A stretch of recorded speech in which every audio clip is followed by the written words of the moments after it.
Soy María Bustelo. En este momento soy delegada del rector para Igualdad de Género en la Universidad Complutense de Madrid, en España. Soy profesora en Ciencia Política y de la Administración, habiéndome dedicado a investigar sobre políticas de género y evaluación de dichas políticas. In Spain, we had during the last decade a big development regarding legal issues. So, for example, we had in 2007 the equality law, that it's, as we say, an organic law, and this law promoted the idea of doing mainstreaming in every area of any public policy. So this law provided the idea of having a compulsory gender unit in each ministry.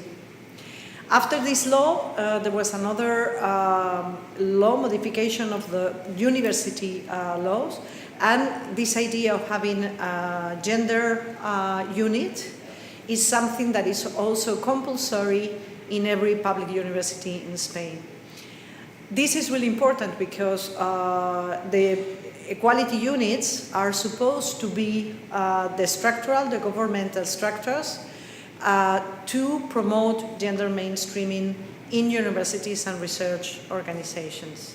What we have done, and that's one of the main developments, is that these units are also obliged to do or to formulate gender equality action plans in each university and research organization. So I think probably that's one of the main developments that we have.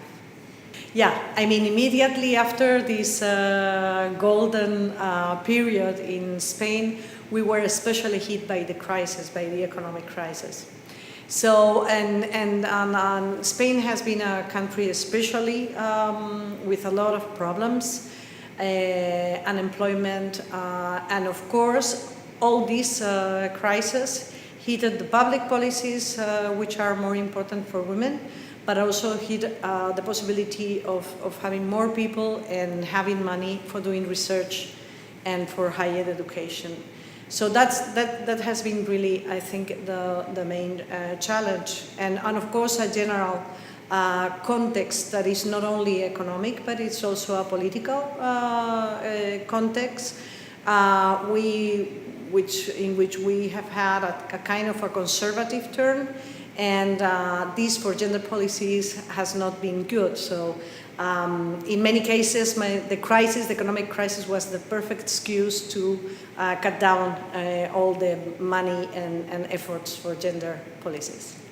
This is a tricky question, I would say, because of course, for example, if we think about the Sustainable Development Goals, we see that we have advanced quite a bit, and there are certain issues that I think are especially important, like, for example, that these Sustainable Development Goals are supposed to be universal. So, on the contrary, as the Millennium Goals before, they are supposed to be developed also in the supposedly developed countries. It's not only a matter of international development cooperation and not something for the people, for the countries which are in a war situation. So it's for everyone, and I think that's really important. And also they recognize the complexities and the interlinks of each of the goals.